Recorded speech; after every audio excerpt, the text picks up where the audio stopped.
নবম শ্রেণীর সাহিত্য সম্ভার টেক্সট বুকের ধারাবাহিক আলোচনার আরও একটি নতুন ক্লাস নিয়ে আজকে তোমাদের সামনে হাজির হলাম। আজকের ক্লাসে আমি আলোচনা করতে চলেছি এই গল্পাংশ থেকে তুলে নেওয়া বিভিন্ন গুরুত্বপূর্ণ তথ্যাবলী নিয়ে।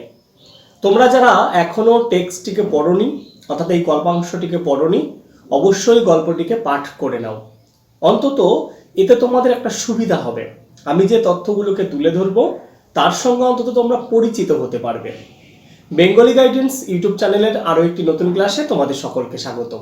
চলো তাহলে কথা না বাড়িয়ে আমরা চলে যাই কম্পিউটার স্ক্রিনে, সেখানেই দেখে নেই এই গল্পাংশ থেকে পাওয়া গুরুত্বপূর্ণ তথ্যাবলীর বিস্তারিত আলোচনা। এই চ্যানেলের প্রতিটা ক্লাস অর্থনৈতিকভাবে পিছিয়ে থাকা ও অর্থের অভাবে ভালো কোচিং নিতে না পারা ছাত্রছাত্রী ও সতীর্থদের জন্য, যা কোনো রকম অর্থনৈতিক লেনদেন ছাড়াই তুলে ধরা হয়। চ্যানেল কর্তৃপক্ষের অনুমতি ব্যতীত এই ক্লাসগুলির তথ্য ব্যবসায়িক ক্ষেত্রে ব্যবহৃত হলে চ্যানেল কর্তৃপক্ষ যথোপযুক্ত ব্যবস্থা গ্রহণ করবে। বাজি গল্পের রচনা পরিচিতি অংশ দেখার সময় আমরা পাবো মূল রচনার নাম হচ্ছে বাজি, আর এর উৎসও হচ্ছে বাজি গল্প। তাহলে দেখো, এর রচয়িতাকে আন্তন চেকভ। আন্তন চেকভ সম্পর্কে আমি বিস্তারিত তথ্য তোমাদের এখানে দিয়ে রাখলাম না, কারণ যাদের এই সম্পর্কে জানার প্রয়োজন আছে তারা উপরে যে আই বাটনটি রয়েছে এই আই বাটন থেকে তোমরা দেখে নিতে পারো। এই আন্তন চেকভ অনুবাদ অনুষঙ্গের মধ্যে তোমাদের পাঠ্য রয়েছে। আমি অলরেডি এই ক্লাসগুলি অনেক আগেই করিয়ে দিয়েছি, তাই তোমরা যারা এখনও এই ক্লাসটিকে দেখোনি বা অনুবাদ অনুষঙ্গের ক্লাসগুলি দেখোনি, তারা উপরে দেওয়া যে আই বাটনটি রয়েছে আই বাটন থেকে দেখে নিতে পারো, অথবা ভিডিওর একেবারে এন্ড স্ক্রিনে আমি আন্তন চেকভ সম্পর্কে আলোচনা দিয়ে রাখবো, চাইলে তোমরা সেখান থেকে দেখে নিতে পারো। তোমরা জানো যে এই বাজি গল্পটিকে অনুবাদ করেছেন বা তর্জমা করেছেন সত্য বন্দ্যোপাধ্যায়। দেখবে এই ক্লাসটির মধ্যেও সেই তত্ত্ব আলোচনা করা রয়েছে। আচ্ছা, এই বাজির ইংরাজি নাম কি ছিল? The bet, 1887। বাজি গল্পের পরিচ্ছেদ সংখ্যা হচ্ছে 2টি। তাহলে মোটামুটি দেখো, রচনা পরিচিতি সম্পর্কে আমরা তথ্য জেনে নিলাম। এবার চলে যাচ্ছি বিষয়বস্তু সম্পর্কে। তোমরা যারা এই রচনাটিকে পড়েছো টেক্সটটিকে, তাদের ক্ষেত্রে বিষয়বস্তু সম্পর্কে অত অসুবিধার হওয়ার কথা না। যারা একদমই পড়োনি বা বুঝতে পারোনি তাদের জন্য আমি একটু বিষয়বস্তু দিয়ে রাখলাম। দেখো, বাজি গল্পে প্রাণদণ্ড ভালো না যাবজ্জীবন ভালো, মানে যাবজ্জীবন কয়েদবাস ভালো। এই বাজিতে তরুণ উকিল যাবজ্জীবন কয়েদের বাজি ধরে হেরে যান এবং স্বেচ্ছায় 15 বছরের কয়েদ স্বীকার করে নেন। শর্ত অনুযায়ী তিনি পাবেন মেয়াদের অন্তে 20 লাখ টাকা, অর্থাৎ এই যখন কয়েদবাস শেষ হয়ে যাবে তিনি 20 লক্ষ টাকা পাবেন।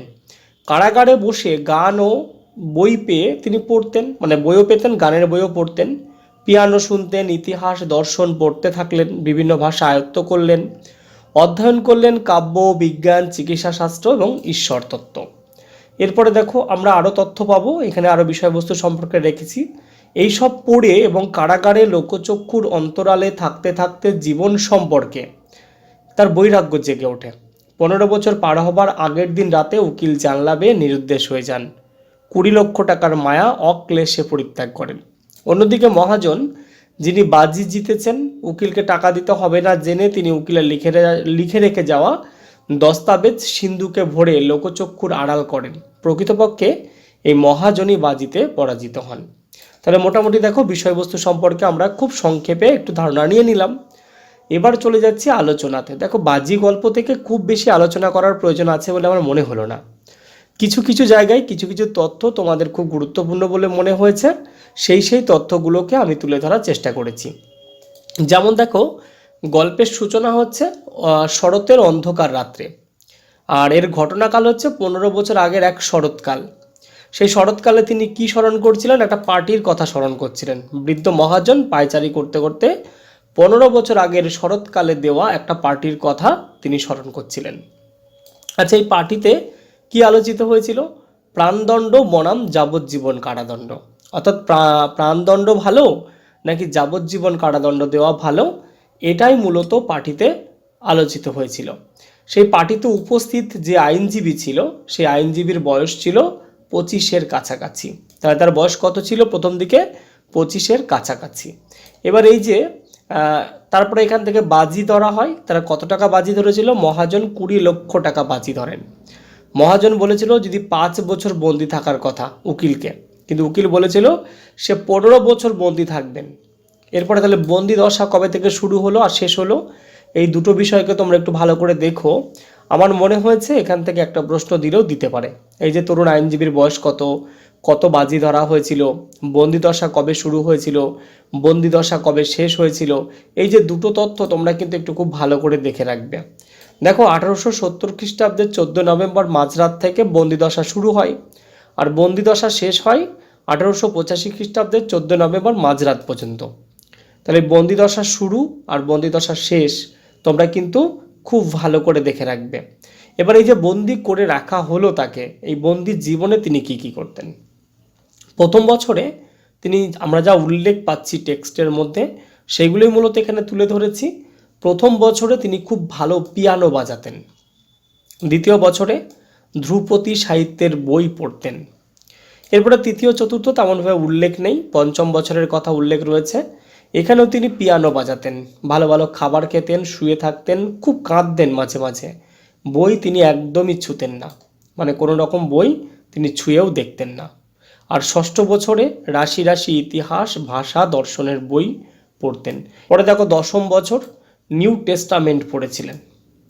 তাহলে মোটামুটি আমরা এই যে তরুণ উকিলের বন্দি জীবনে কি কি ঘটেছিল বা তিনি কি কি চেয়েছিলেন, কখন কি কি করেছিলেন, সেই সম্পর্কে এই তথ্যগুলো আমি পেয়েছি। আর সেই তথ্যগুলো বই থেকে তোমাদের সামনে তুলে ধরার চেষ্টা করলাম। প্রথম বছর, দ্বিতীয় বছর, পঞ্চম বছর, ষষ্ঠ বছর এবং দশম বছর সম্পর্কে আলোচনা। আমরা চলে যাচ্ছি পরবর্তী অংশে। দেখো এই তরুণ উকিলকে বন্দি করে রাখা হয়েছিল কোথায়। তোমরা জানবে একে বন্দি করে রাখা হয় মহাজনের বাগান বাড়ির এক কোণে। মহাজনের বাগানের যে এক কোণের ঘর, সেই ঘরে বন্দি করে রাখা হয়েছিল। বন্দি অবস্থায় উকিল 6টা ভাষায় মহাজনকে চিঠি লিখতেন। তিনি বলেছিলেন এই চিঠিগুলো বহু ভাষাবিদ বা পণ্ডিতদের দেখাতে, যদি ঠিক হয় তাহলে ওপরে গুলি ছুটতে, তাই না। আচ্ছা, 4 বছরে উকিল প্রায় 600 জটিল বই পড়ে ফেলেছিলেন। দেখো কতগুলো বই পড়েছিলেন, প্রায় 600 জটিল বই পড়েছিলেন। অতীত কথা স্মরণ, আমরা দেখব মহাজন অতীত কথা স্মরণ করছে, মানে উকিলের মুক্তির আগের রাতে, অর্থাৎ 13ই নভেম্বর 1885-তে অতীত কথা তিনি স্মরণ করেছিলেন। আজ মহাজনের নেশা কী ছিল, মহাজনের নেশা ছিল ফাটকাবাজি, আর তার শখ, মহাজনের শখ ছিল খোলামকুচির মতো অর্থ খরচ করা। মুক্তির সময় উকিলের বয়স কত হয়েছিল, দেখো 40 বছর। মুক্তির সময় তার বয়স হয়েছিল 40 বছর, আর প্রথমে মুক্তির আগে তার বয়স উল্লেখ করা হয়েছে 25 বছর। উকিলকে দেখে তার মনে হয় বয়স হচ্ছে 47 বছর, মানে মহাজনের মনে হয়েছিল তার বয়স হচ্ছে 47 বছর। বইয়ের মধ্য দিয়ে উকিল, মানে এত পড়াশোনার মধ্যে নিমগ্ন ছিলেন, তাহলে বইয়ের মধ্য দিয়ে উকিল এলব্রুজ ও মবলা পাহাড়ে উঠেছেন। তিনি উল্লেখ করেছেন আপেল ও কমলালেবু গাছে ব্যাঙ ও গিরগিটি ফলার কথা উল্লেখ করেছেন বা বলা হয়েছে। চাপা আর্তনাদ শোনা যায় মরচে পড়া তালা থেকে। তাহলে মোটামুটি দেখো এখান থেকে যে যে তথ্যগুলো আসার মতো সেই তথ্যগুলো সম্পর্কে তো আলোচনা আমি করলামই। তোমরা খুব ভালো করে এই তথ্যগুলোকে একটু দেখে রেখো, কারণ এর বাইরে যে তথ্যগুলো আছে আমার খুব একটা গুরুত্বপূর্ণ বলে মনে হয়নি। তবু তোমরা টেক্সট পড়ার সময় অন্তত একটু খুঁটিয়ে পড়ো, যাতে এখান থেকে যে ধরনের প্রশ্নই আসুক না কেন তোমরা উত্তর করতে পারো। তাহলে এই হচ্ছে বাজি গল্পের আলোচনার মূল বিষয়। আজকের আলোচনামূলক ক্লাসটি এখানে শেষ করলাম। ক্লাসটি তোমাদের কেমন লাগলো কমেন্ট বক্সে জানাতে ভুলো না। আর ক্লাসটি যদি ভালো লেগে থাকে তাহলে অবশ্যই বন্ধুদের মাঝে শেয়ার করে দিও। দেখা হচ্ছে আগামী দিন অন্য কোনো নতুন আলোচনামূলক ক্লাস নিয়ে। ততক্ষণ তোমরা ভালো থাকো, সুস্থ থাকো, তোমাদের এই চ্যানেলকে ভালোবেসে চ্যানেলের সাথে জুড়ে থাকো।